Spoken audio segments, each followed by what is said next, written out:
Good morning student. Welcome you all in the e-learning classes of Madhyamik Shiksha Vibhag, Uttar Pradesh. Myself Prachi Chaturvedi, Assistant Teacher in Government Girls Inter College, Vijayanagar, Ghaziabad. Student, today we are going to study active voice and passive voice. Before starting from active voice and passive voice, we should know what is voice. Voice क्या है? Voice is the quality of a verb which indicates whether the subject acts or is being acted upon. Means voice का मतलब होता है कि sentence में subject काम कर रहा है या सब्जेक्ट से काम करवाया जा रहा है. For example, they cook the food और the food is cooked by them. The second sentence is Radha sings the song और the song is sung by Radha. इसको हम इस तरह से समझ सकते हैं कि एक सेंटेंस को हम दो तरीके से कह सकते हैं. पहला तरीका होता है कि उन्होंने खाना बनाया, जिसमें कि सब्जेक्ट हैं वो जिन्होंने खाना बनाया. दूसरा तरीका होता है खाना उनके द्वारा बनवाया गया, जैसा कि हमने कहा था बीइंग एक्टेड अपॉन, यानी उनके द्वारा खाना बनवाया गया. It shows that a sentence can be written in two ways, and while writing the most important thing is the meaning of the sentence should not be changed. इनमें ध्यान रखने वाली बात केवल एक होती है कि हम सेंटेंस भले ही दो तरीके से लिखें, लेकिन लिखते समय सेंटेंस का अर्थ मीनिंग चेंज नहीं होना चाहिए. Now there are two types of voice, active voice and passive voice. First of all, we will start with active voice. Active voice क्या है ये जानना सबसे पहले ज़रूरी है. Active voice occurs when the subject of the sentence is performing the action of the verb. Means active voice वो है जहाँ पर सेंटेंस का जो करता है सब्जेक्ट है वो किसी काम को कर रहा होता है. For example, the chef cook the fish to perfection. अब इसमें कौन है सब्जेक्ट? शेफ. शेफ ने बढ़िया तरह से फिश को कुक किया. और वर्ब क्या है? कुक्ड. मीन्स यहाँ पर सब्जेक्ट डायरेक्टली किसी वर्क को या वर्ब को कर रहा है. The subject is doing the action of the verb. Second is passive voice. Passive voice occurs when the subject is not doing the action of the sentence but rather is being acted upon. वही वाली बात है कि passive voice क्या है? जिसमें subject काम नहीं कर रहा है बल्कि सब्जेक्ट से काम करवाया जा रहा है. For example, the fish was cooked to perfection by the chef. Subject यहां पर क्या हो गया? द फिश हो गया, जो कि पहले ऑब्जेक्ट था, और वर्ब क्या है? कुक्ड. अब इसमें क्या है? The fish did not do the action. लेकिन फिश तो काम नहीं कर रही है. काम कौन कर रहा है? काम अभी भी शेफ कर रहा है. और काम करवाया किससे जा रहा है? शेफ से काम करवाया जा रहा है. Passive voice sentences contain a to be verb that functions as a helping verb. To be verb आप सभी जानते होंगे. टू बी वर्ब होती है is, am, are, was, were, will be, shall be, has, have, had. तो जो passive voice होती है उसमें टू बी वर्ब का यूज किया जाता है. इसको हम इस तरह से समझ सकते हैं. इस एग्जाम्पल के तौर पर, आई राइट दिस ऐसे. This is active voice. अब यहां पर आई क्या है? I is subject. मैं एक निबंध लिखता हूं या लिखती हूं. ये प्रेजेंट इंडेफिनिट का सेंटेंस है. I is the subject, right लिखना इज अ वर्ब, दिस ऐसे, यह ऐसे, ये ऑब्जेक्ट हो गया. अब हम जब इसे पैसिव में कन्वर्ट करेंगे तो क्या करेंगे? सबसे पहले हम यहां से ऑब्जेक्ट को उठा के सब्जेक्ट बना देंगे, दिस ऐसे. फिर कहा गया था टू बी वर्ब. अब ये प्रेजेंट इंडेफिनिट है जो कि हम आगे डिटेल में पढ़ेंगे. ये प्रेजेंट इंडेफिनिट है, ये टू बी वर्ब में चेंज हो गया, इज आ गया यहां पर, वर्ब की थर्ड फॉर्म आ गई रिटन, और बाई हुम? बाई मी, यानी सब्जेक्ट के द्वारा ऐसे लिखा गया. सेकंड है इसका example, melody rights the article. Same, melody is the subject, rights is the verb of present indefinite. The article is an object. जब हमने इसे पैसिव में कन्वर्ट किया, again the same thing, article, now the article is subject, is to be verb, written is verb की third form, by एक preposition है जिसका हम यूज करते ही करते हैं, जब हम कन्वर्ट करना सीखेंगे वो मैं आपको बेसिक रूल्स भी बताऊंगी. And melody is subject in previous sentence and now it is doing the work, now it is object. इसको हम एक फ्लो चार्ट से पढ़ सकते हैं, समझ सकते हैं. Voices, it is the mode of expressing a thought and idea और सिंपली अ सेंटेंस. वॉइस क्या है? कोई बात कहना, कोई विचार रखना, अपनी बात को कहने का तरीका ही वॉइस है. जैसा कि अभी हमने पढ़ा था, दो तरह की वॉइस हो गई, active voice, passive voice. Active voice में subject actively performs the action, active voice में सब्जेक्ट काम कर रहा है. पैसिव वॉइस में क्या कर रहा है? Subject is the receiver of the action. Subject passive voice में उससे काम कराया जा रहा है, रिसीवर हो रहा है वो. Subject doer of the action, doer of the action मतलब काम करने वाला सब्जेक्ट, प्लस वर्ब, वर्ब आती है इसमें, जरूर आती है, वर्ब के बिना कोई सेंटेंस हो ही नहीं सकता. And plus object, receiver of the action. इसमें क्या होता है? Subject receiver of the action जिसके ऊपर काम किया जा रहा था, plus be to be verb, plus verb helping verb जिसमें कि to be verb helping verb हो गई, प्लस मेन वर्ब जिसकी वर्ब की थर्ड फॉर्म आती है, वर्ब की थर्ड फॉर्म आती ही आती है, plus by which is preposition. And object अगर होता है तो कई सेंटेंसेस में ऑब्जेक्ट नहीं होता है. पंकज फाउंड द ट्रेजर, ये पास्ट इंडेफिनिट का सेंटेंस है. The treasure was found by Pankaj. Pankaj को खजाना मिला और खजाना पंकज के द्वारा ढूंढा गया. अब इसके कुछ कॉमन रूल्स होते हैं एक्टिव से पैसिव बनाते समय, वो कैसे कन्वर्ट करते हैं. अगर आप इन बेसिक रूल्स को ध्यान रखेंगे तो आपको एक्टिव से पैसिव बनाते समय कभी भी प्रॉब्लम नहीं आएगी. सबसे पहले जब सेंटेंस आपको मिलता है तो आपको क्या करना होता है? Bring the object first. Subject और ऑब्जेक्ट में जब हमें, अभी मैंने बहुत सारे सेंटेंसेस बताए हैं, सेंटेंस में सबसे पहले हमने देख लिया ऑब्जेक्ट क्या है, ऑब्जेक्ट की उठाकर सबसे पहले सब्जेक्ट बना दिया. सेकेंड नंबर पे क्या करते हैं? Choose correct be verb. इसके लिए हमको टेंस की नॉलेज होना बहुत जरूरी है, टू बी वर्ब का पता होना बहुत जरूरी है, जो कि आपको पता होगा. हम correct to be verb form का यूज करते हैं, जैसे is, am are, was were, will be, shall be, has, have, had, जो भी आ रहा है सेंटेंस में, जिस टेंस का सेंटेंस है वो टू बी वर्ब यूज होती है. चेंज वर्ब इनटू पार्टिसिपल और वर्ब की third form of the verb और पार्टिसिपल एक ही बात होती है, तो उसमें वर्ब की थर्ड फॉर्म का यूज करते हैं. थर्ड स्टेप होता है एड बाई, बाई का यूज होता है, प्लस सब्जेक्ट. फिर सब्जेक्ट जो कि हमने पहले ऑब्जेक्ट को सब्जेक्ट बनाया था, अब सब्जेक्ट को ऑब्जेक्ट की जगह पर यूज करते हैं. For example, she helps him, he is helped bye हर. उसने, वो उसकी मदद करती है, उसकी मदद उसके द्वारा की जाती है. अब सब्जेक्ट से ऑब्जेक्ट में जब चेंज होता है तो कुछ प्रोनाउंस होते हैं और कुछ नाउन होते हैं, तो ये जानना बहुत ज़रूरी है क्योंकि कन्फ्यूज़न अक्सर होता है कि ये कैसे कन्वर्ट हो गया, ये कैसे चेंज हो गया, यहाँ पे ऐसे कैसे आ गया. तो ये कुछ रूल्स हैं, बेसिक चीज़ें हैं. जैसे आई जो होता है, अगर सब्जेक्ट होता है, ऑब्जेक्ट में मी बन जाता है, वी अस बन जाता है, यू ही रहता है, they them, he him, she her. Ram और बुक चूंकि नाउन है और नाउन में चेंज नहीं कर सकते हैं हम, राम राम ही रहता है और बुक बुक ही रहती है. अब एक्टिव से पैसिव बनाते समय जो अलग अलग टेंसेस होते हैं हमारे इंग्लिश ग्रामर में, उनमें एक्टिव से पैसिव बनाते समय किन रूल्स का यूज करते हैं, अब हम उसकी तरफ चलते हैं. Basically there are 12 type of tenses. ये आपको बहुत अच्छे से पता है कि ये हमारे 12 प्रकार के टेंसेस होते हैं, लेकिन हम इन सभी 12 प्रकार के टेंसेस का यूज एक्टिव से पैसिव बनाते में नहीं करते.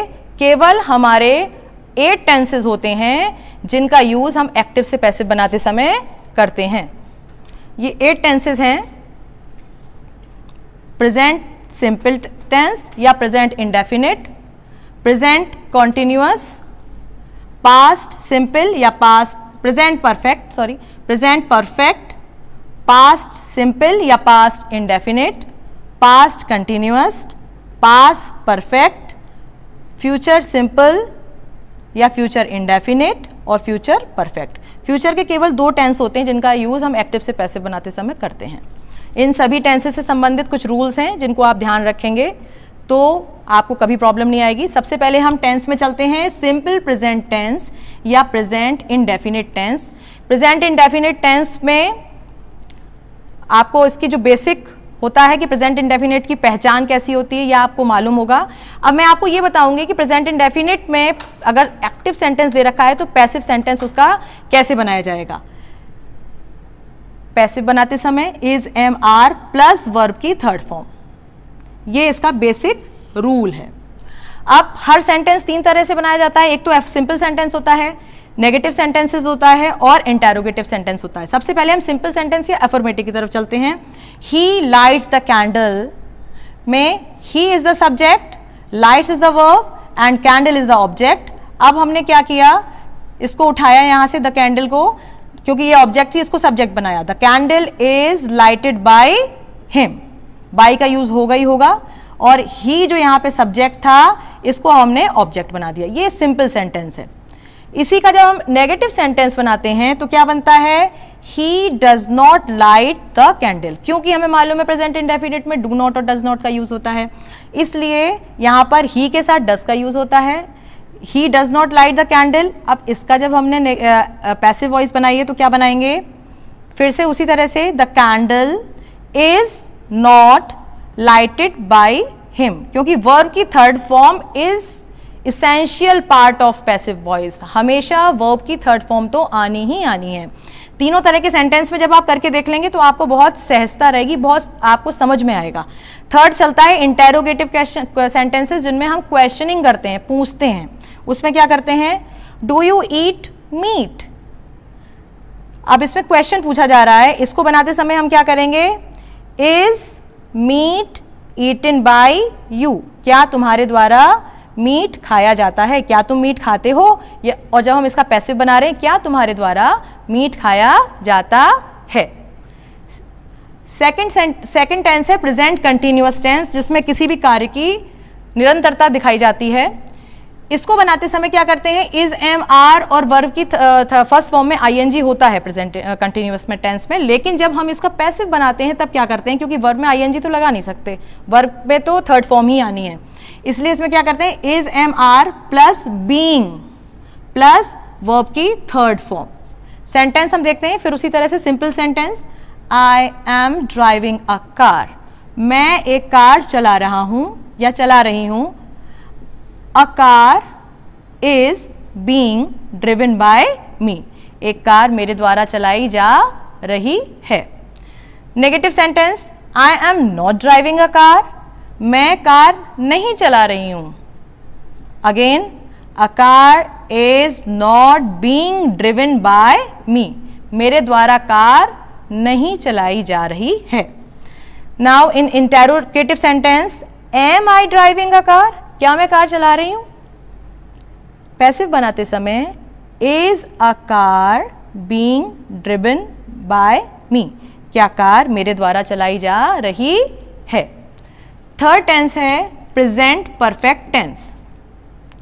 प्रेजेंट परफेक्ट टेंस में हैज, हैव के साथ वर्ब की थर्ड फॉर्म आती है, लेकिन जब हम इसको पैसिव बनाते हैं तो कैसे बनाते हैं, she has stolen my purse, उसने मेरा पर्स चुरा लिया। Sorry, she has stolen my book, उसने मेरी बुक चुरा ली। My book has been stolen by her. अब देखिए यहाँ पे वर्ब की थर्ड फॉर्म ऑलरेडी थी, तो अब आप ध्यान दीजिए इन दोनों में फर्क क्या हुआ। हैज भी था पहले, अभी भी हैज लगा हुआ है। इसमें बनाते समय हैज, हैव प्लस बीन लग जाता है, जैसे प्रेजेंट कंटिन्यूअस में बीइंग लगता है, BEING, इसमें बीन लगता है, BEEN, और वर्ब की थर्ड फॉर्म तो इसमें वैसे ही आती है तो उसको वैसे ही लिखा जाएगा। इसको समझना थोड़ा आसान है अगर आप इस चीज को बैठा लेंगे अपने माइंड में।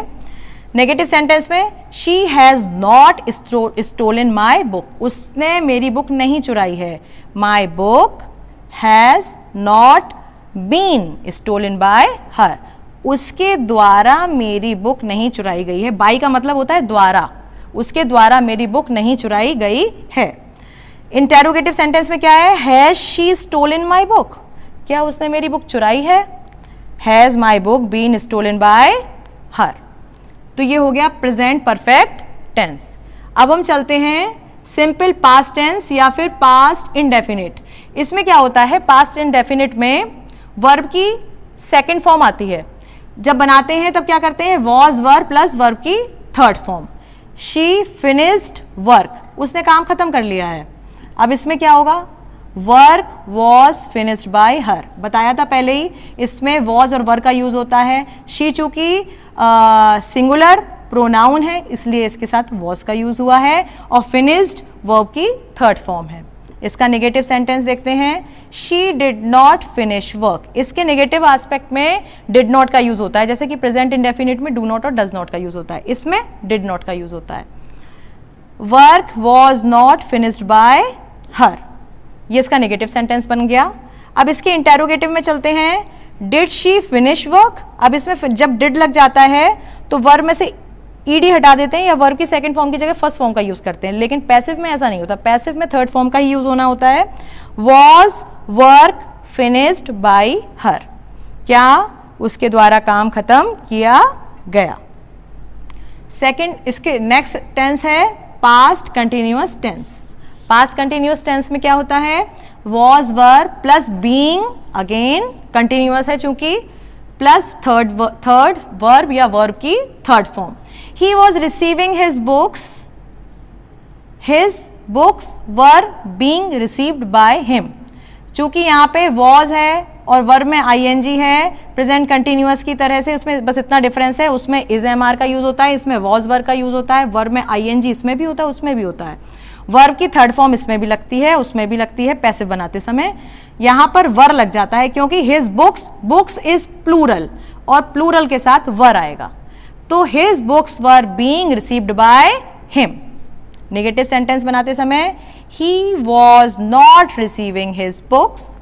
अब नेगेटिव कैसे करेंगे, his books were not receiving by him। Now the turn of interrogative sentence, was he receiving his book? Were his books received by him? Next tense है past perfect tense. Past perfect tense में क्या होता है, had plus been plus third form of verb, passive बनाते समय। Affirmative sentence देखते हैं, I had completed the assignment, मैं अपना असाइनमेंट पूरा कर चुकी थी। The assignment had been completed by me. अब इसमें हैज हैव की तरह से कोई ये तो होता नहीं है कि सिंगुलर में हैज लगेगा हैव लगेगा, वो तो प्रेजेंट परफेक्ट में होता है, इसमें केवल हैड होता है। अगर आप इसको माइंड में रखेंगे कभी सेंटेंस आपका गलत होगा ही नहीं, कि अगर प्रेजेंट पास्ट परफेक्ट का एक्टिव से पैसिव बनाने में आएगा तो हर कंडीशन में कोई भी नाउन हो, कोई भी प्रोनाउन हो, सिंगुलर हो प्लूरल हो, आपको हैड का ही यूज करना है। और हैड के साथ बीन तो बिल्कुल ही कंपलसरी मैंडेटरी है, इसको तो आपको लगाना ही लगाना है। नेगेटिव सेंटेंस में चलते हैं, I had not completed the assignment. Again, the assignment had not been completed by me. The third is, had I completed the assignment? And the passive voice is, had the assignment been completed by me? Now, simple future tense या future indefinite. Future indefinite में will shall का use होता है, और हम जब इसका active से पैसिव बना रहे होते हैं तो will shall plus be plus third form of verb. अब सिंपल सेंटेंस बनाते समय कैसे करेंगे, my uncle will pay my tuition fees, ये दिस इज सिंपल सेंटेंस। इसको बनाएंगे तब, my tuition fee will be, अब यहाँ विल था तो ये विल बी बन जाएगा, my tuition fee will be, पे third form of verb, paid by whom, by my uncle. This is the affirmative or simple sentence. Now negative sentence, my uncle will not pay my tuition fee. अब इसमें जब बनाएंगे sentence, my tuition fee will not be paid by whom, by my uncle. This is simple and this is negative. Now interrogative sentence, will my uncle pay my tuition fee? Interrogative sentence को passive बनाते समय my tuition fee, will my tuition fee be paid by my uncle? Next चलते हैं future perfect tense. Future perfect tense में will, shall plus have been, has been plus third form of verb. will, we shall have done our homework, this is a simple sentence। we shall have been, we के साथ shall का use होता है। we shall have done our homework।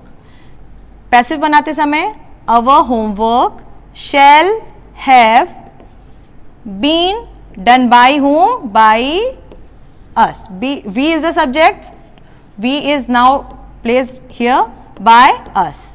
Now in negative sentence, we shall not have done our homework। Now our homework shall not have been done by us। इसमें भी वही बात है, have done आता है एक्टिव वॉइस में, तो इसमें भी वर्ब की थर्ड फॉर्म तो होती ही होती है। ध्यान रखने वाली चीज ये है कि have, shall have या will have या shall will not have और shall not have के साथ बीन का यूज जरूर करते हैं एक्टिव से पैसिव बनाते समय। अगर आप बीन का यूज नहीं करेंगे तो ये सेंटेंस गलत हो जाएगा। Now the next is shall we have done our homework. तो क्या बनाएंगे? Our, shall our homework have been done by us. तो ये हो गया इसके सिंपल सेंटेंस, इसका हो गया, नेगेटिव सेंटेंस हो गया और इसका इंटेरोगेटिव सेंटेंस हो गया। अब आते हैं मॉडल ऑक्सिलरी वर्ब्स की ओर। मॉडल ऑक्सिलरी वर्ब्स कौन कौन सी होती हैं? Can, could, shall, should, may, might, will, would और मस्ट। इनको और इसके साथ वर्ब की फर्स्ट फॉर्म लगती है सेंटेंसेस में। लेकिन जब हम इसको पैसिव में कन्वर्ट करते हैं तो मॉडल ऑक्सिलरीज इनके साथ plus be verb plus verb की थर्ड फॉर्म। कैसे? शी कैन स्पीक चाइनीज, वो चाइनीज बोल सकती है। जब हम इसको पैसिव वॉइस में कन्वर्ट करेंगे, Chinese can be spoken by her. अब ये जो कैन था उसके साथ बी लग गया।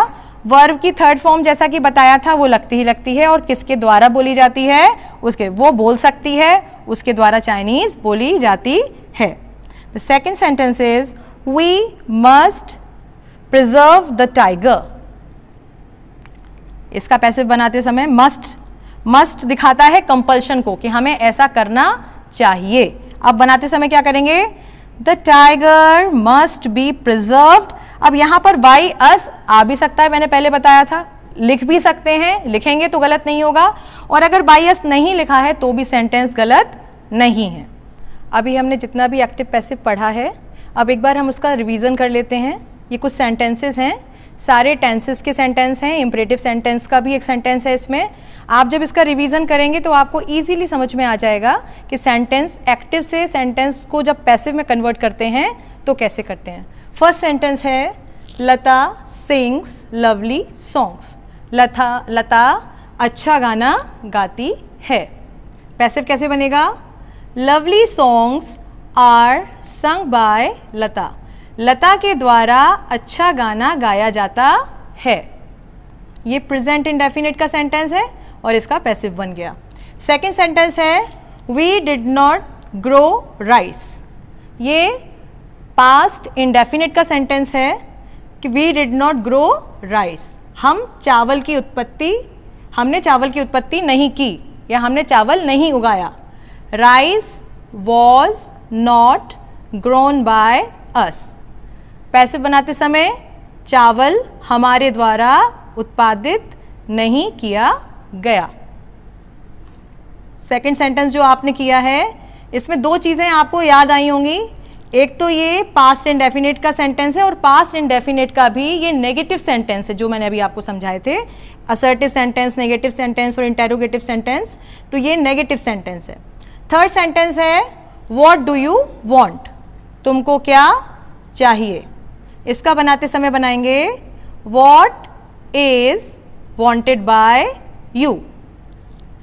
तुम्हारे द्वारा किस चीज़ की आवश्यकता है, ये इसका पैसिव सेंटेंस बनेगा। फोर्थ सेंटेंस है they will run a race. They will run a race, ये फ्यूचर इंडेफिनिट का सेंटेंस है। इसका पैसिव बनाते समय अ race will be run by them. They will run a race means वो एक दौड़ लगाएंगे, एक दौड़ उनके द्वारा लगाई जाएगी। ये इसका पैसिव सेंटेंस बन गया। फिफ्थ सेंटेंस है Tom is building a house. Tom एक घर का निर्माण कर रहा है। ये प्रेजेंट कंटिन्यूअस का सेंटेंस है। A house is being built by Tom. जैसा कि इसमें मैंने बताया था प्रेजेंट कंटिन्यूअस में इज प्लस वर्ब में आईएनजी होता है। तो देखिए जब हमने इसका पैसिव बनाया तो इज और आईएनजी की जगह बीइंग का यूज कर लिया। नेक्स्ट सेंटेंस है I was writing a letter. ये पास्ट कंटिन्यूअस का सेंटेंस है। इसमें भी वॉज के साथ टू बी वर्ब के साथ वर्ब में आईएनजी लगा है। और जब हम इसका पैसिव बना रहे हैं a letter was being written by me. मेरे द्वारा एक पत्र लिखा गया। The next sentence is someone has stolen my purse. This sentence belongs to present perfect tense.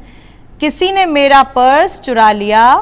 इसका पैसिव बनेगा my purse has been stolen by someone. किसी के द्वारा मेरा पर्स चुरा लिया गया। बाय समवन लिख भी सकते हैं, ऑप्शनल है, या नहीं भी लिख सकते हैं। नेक्स्ट है she had finished her work. ये पास्ट परफेक्ट टेंस है। इसका पैसिव बनेगा her work had been finished by her. Ninth sentence is people will admire him. लोगों के द्वारा उसकी प्रशंसा की जाएगी। लोग उसकी प्रशंसा करेंगे और पैसिव बनेगा he will be admired by people. उसकी प्रशंसा लोगों के द्वारा की जाएगी। इसमें भी बाय पीपल लगा भी सकते हैं और नहीं भी लगा सकते हैं। The next one is did no one help you. इसका पैसिव बनेगा were you not help by the any one. The 11th sentence is will she deliver the message. क्या वो कोई मैसेज सूचना भेजेगी।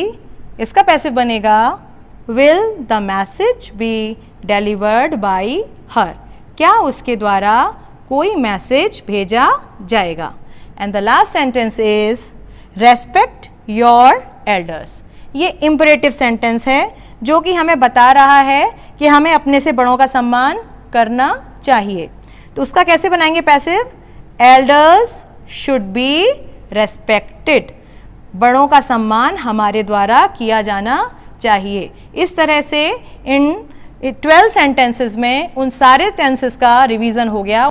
अभी तक हमने जितना भी पढ़ा है उसके रिवीजन के लिए आपके लिए कुछ असाइनमेंट है। ये सेंटेंसेस हैं। Change the following sentences into passive voice. Ram killed Ravan. Mother is cooking food. My brother plays cricket. Radha was singing a song and Kapil has done the homework. ये सेंटेंसेस हैं, बहुत ही सिंपल सेंटेंसेस हैं। इनको आप खुद करेंगे तो आपकी समझ में आएगा कि आपको कितनी चीज़ें आ गई हैं और कितना अभी भी रह गया है। थैंक्स।